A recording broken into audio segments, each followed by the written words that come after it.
Hello, welcome back to the channel. This is Gil, and so glad to have you guys back with me again on this Monday, March 20th, 2023. This is the first day that I commuted into the office with the R1250 GSA, and it was not without its challenges. This morning at about 5, the temperatures were 29 degrees. Rode in this morning at 5:30, and my heated gloves failed on me. Yeah, they failed big time. Riding in 29 degree temperatures with wind chills of about 1 degree. I had a heated gear, a Hotwired heated gear failure.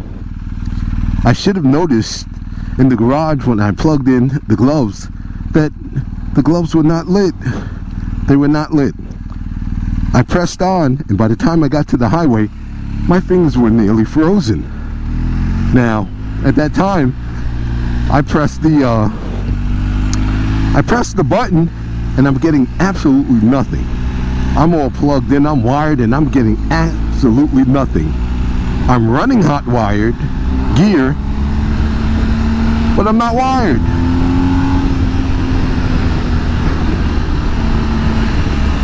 Needless to say, I froze my digits off.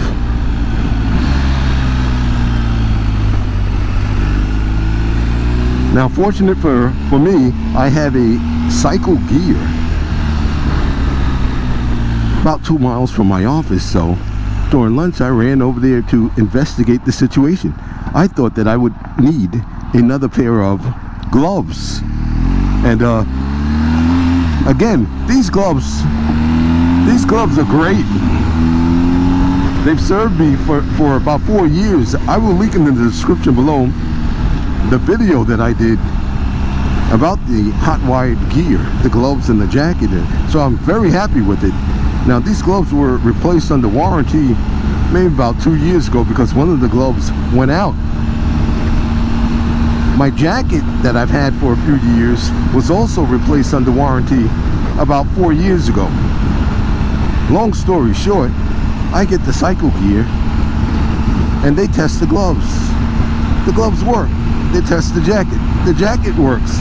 They test the gloves with the jacket connection, no dice. The failure was in the Hotwired jacket. That's where the failure was, or is.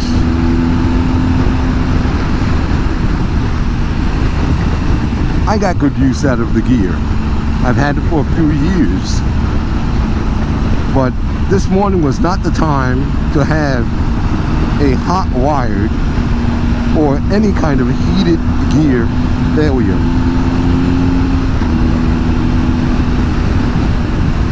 First ride in on the new bike. I've been spoiled with the Gold Wing.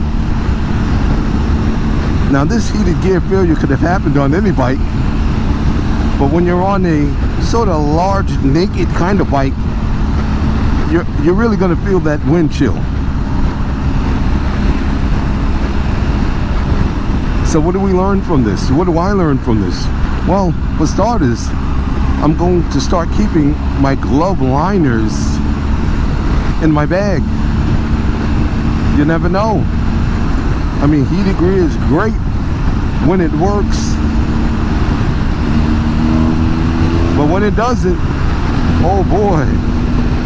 Leave in the comments below, have you experienced a heated gear failure? And if so, were you smarter than me? Were you at least carrying a backup pair of gloves?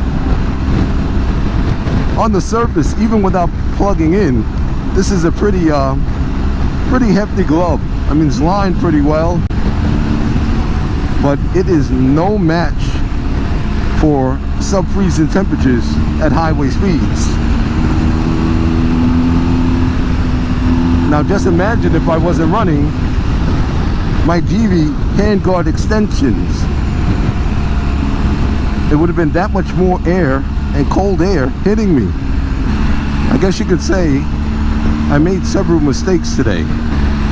One, not addressing the glove situation right away. I mean, I was only about 2 miles from home when it really dawned on me that I am going to be in an uncomfortable situation, and I pressed on anyway. That was a mistake. That could have been, whew,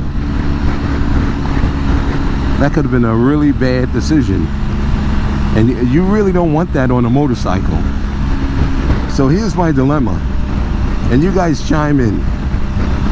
I've got this Hotwired heated gear, full jacket, and the gloves, and there's a failure in the jacket. There's a weak wire, there's a loose wire somewhere that connects the gloves to the jacket. So the jacket is fully functional with the exception of this wire that is broken inside of this jacket. Do I buy a new jacket and toss this jacket that's working without the gloves,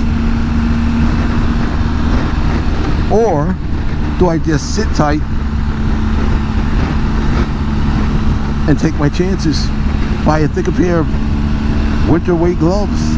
My biggest fear is breaking down, grabbing another Hotwired heated jacket, and then the gloves, which are also out of warranty for the past year or two, they break down, and then I'm married to the whole Hotwired system,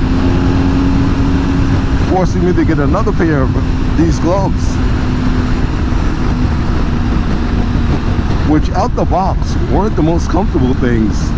I opted for a large when I probably should have gotten an extra large. It took them about a season to break in, and they broke in nicely, so they feel really close to my hands, and when I do put the heat on, I can manage on the lower setting, so they feel good now. Please leave in the comments below, do you run a full heated jacket like I do and heated gloves, or do you simply run the jacket?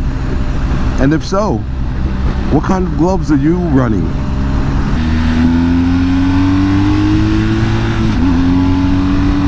Guys, thanks so much for coming along for the ride.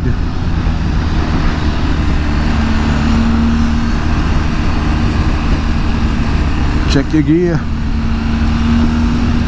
Wear your gear. This is GB Winging It, and I had a Hotwired failure. 29 degrees, heated gear failure. My heated gloves, my Hotwired heated gloves decide to fail on me. 29 degrees.